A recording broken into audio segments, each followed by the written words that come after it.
سلمان فارسی کے بارے میں آقا امیر المؤمنین نے فرمایا، یہ اہل سنت کی روایات میں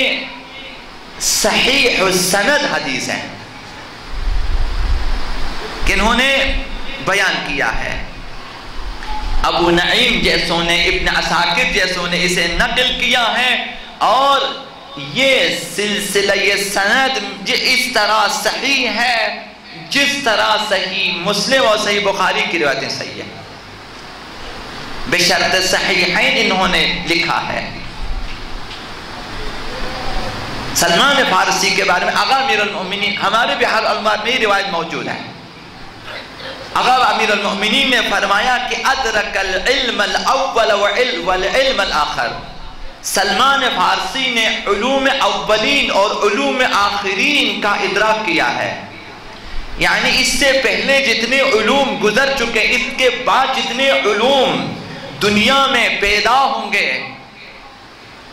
سب کو سلمان نے سب کا ادراک کیا ہے۔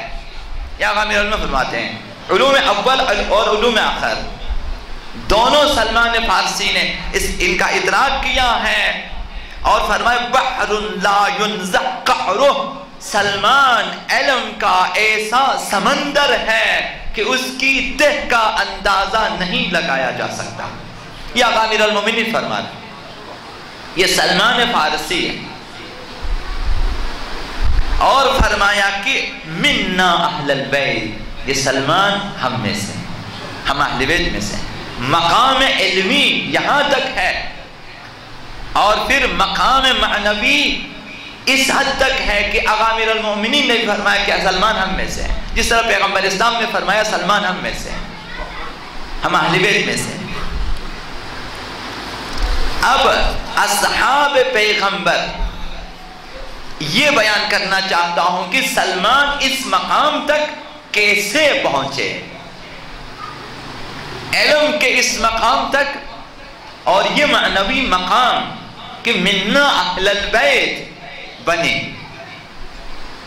کیسے پہنچے۔ ایک مختصر واقعہ آپ کی خدمت میں عرض کرنا ہے کہ بدیع الحکمت میں یہ واقعہ نقل کیا ہے کہ اصحاب پیغمبر اسلام کی تلاش میں نکلے، مدینے میں پیغمبر اسلام نظر نہ آئے، اصحاب پیغمبر کو خدشہ لاحق ہوا، فکر مند ہوئے کہ پیغمبر کہاں چلے گئے۔ اب ڈھونڈنے نکلے مگر پیغمبر اسلام کو دریافت نہ کر سکے، نہ ڈھونڈ سکے، تو اس وقت انہوں نے ان کے نشان قدم کو ڈھونڈنے کے لیے ردیاب افراد کو بلایا کہ جو قدموں کے نشان کو ڈھونڈ سکتے ہیں، تاکہ پیغمبر اسلام کے قدموں کے نشان کو ڈھونڈیں اور انہی نشانات پہ چلے تاکہ ہم پہنچے پیغمبر اسلام تک۔ اب وہ ردیاب افراد، کھوج لگانے والے، نشان قدم کا کھوج لگانے والے افراد آ گئے، پیغمبر اسلام کے قدموں کے نشانات ڈھونڈنے لگے۔ اب ان کے نشانات کو پاتے گئے اور انہی نشانات پہ چلتے گئے، دیکھا مدینے سے باہر کسی نخلستان میں پیغمبر اسلام بیٹھے ہیں اور ساتھ سلمان فارسی بھی بیٹھے ہیں۔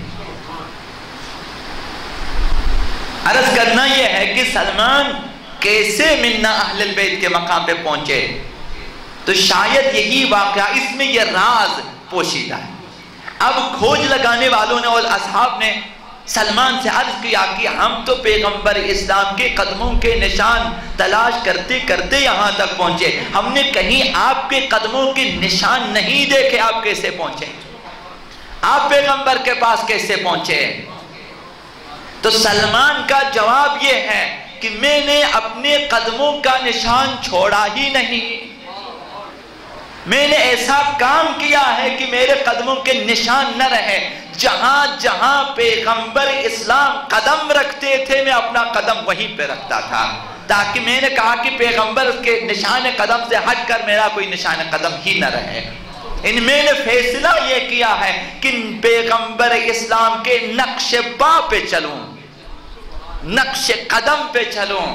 اور میں الگ سے نہ، حتیٰ چلنے میں بھی پیغمبر اسلام کے قدموں کے نشانات کو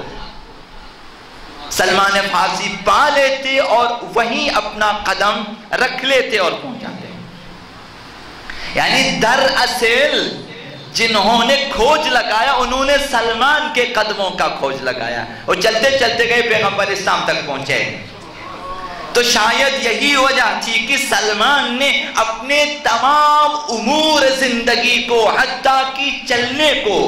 بھی پیغمبر اسلام کے ساتھ اس طرح ہم آہنگ کیا تھا کہ نہ ایک قدم پیغمبر اسلام سے آگے نہ ایک قدم پیچھے۔ اپنے لیے الگ سے راستہ بھی انتخاب نہ کیا کہ جہاں سلمان اپنے لیے الگ سے نقش قدم چھوڑے۔ اب یہی وجہ تھی کہ سلمان منا اہل البیت کے مقام پہ پہنچے، اس حد تک پیغمبر اسلام کی اطاعت کی، اس حد تک پیغمبر اسلام سے محبت کی، اس قدر پیغمبر اسلام کی پیروی کی کہ اپنے لیے پیغمبر اسلام کے ایک ایک نقش قدم کا انتخاب کیا اور اپنا قدم وہیں پہ رکھ لیتے ہیں۔ تو یہی راز تھا کہ علم اولین کو پایا، علم آخرین کو، گزشتہ علوم کا بھی ادراک کیا، آئندہ علوم کا بھی ادراک کیا، اور علوم اولین و آخرین کا ادراک کر کے مقام منا اہل البیت پہ فائز ہوئے۔